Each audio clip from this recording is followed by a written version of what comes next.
Национальный лидер туркменского народа, председатель Халк Маслахаты Туркменистана Гурбангулы Бердумухамедов совершил рабочую поездку в город Аркадак, построенный с применением передовых технологий. В ходе визита герой Аркадак ознакомился с проектами новых объектов и провел совещание по улучшению дорожно-транспортной инфраструктуры. Во время поездки национальный лидер туркменского народа остановился у многополосной кольцевой автодороги.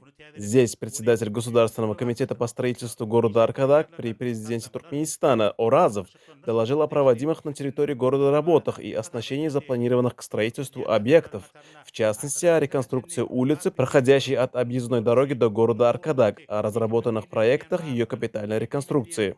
В их числе общий вид дороги, ведущей в город Аркадак, деревья, которые планируется высадить вдоль нее, дорожные знаки, а также баннеры для рекламы и опоры системы освещения. Также был представлен подробный отчет о скульптурах, намеченных к установке вдоль дороги. Ознакомившись с представленными проектами, герой Аркадак внес ряд корректировок в проекты, подчеркнув необходимость гармоничного сочетания элементов с природным ландшафтом.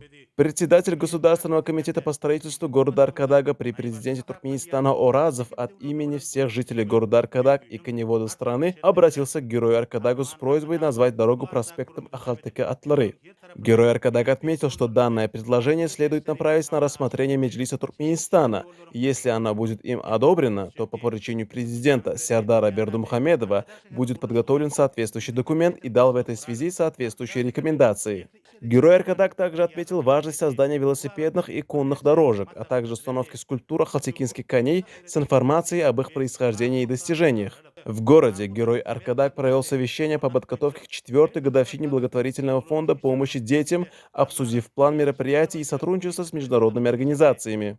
Кроме того, рассмотрены вопросы совершенствования законодательства в сфере защиты прав детей. Затем герой Аркадак ознакомился с проектами второй очереди застройки города, включая жилые и промышленные комплексы, молодежный парк и объекты дорожной инфраструктуры. Национальный лидер туркменского народа поручил обеспечить высокое качество стройматериалов, учитывать национальные архитектурные традиции и природные особенности региона. В ходе рабочей встречи обсуждались темпы строительства медицинского кластера, организация праздничных мероприятий, а также подготовка к Международному женскому дню, в рамках которого многодетным семьям будут вручены ключи от новых квартир. Далее герой Аркадага ознакомился с видами мрамора для ограждения Международного Халтикинского конного комплекса и его декоративными особенностями. Герой Аркадага отметил, что ограждение комплекса должно гармонировать с природными особенностями этой местности и, пожелав всем успехов в работе, отбыл с места события.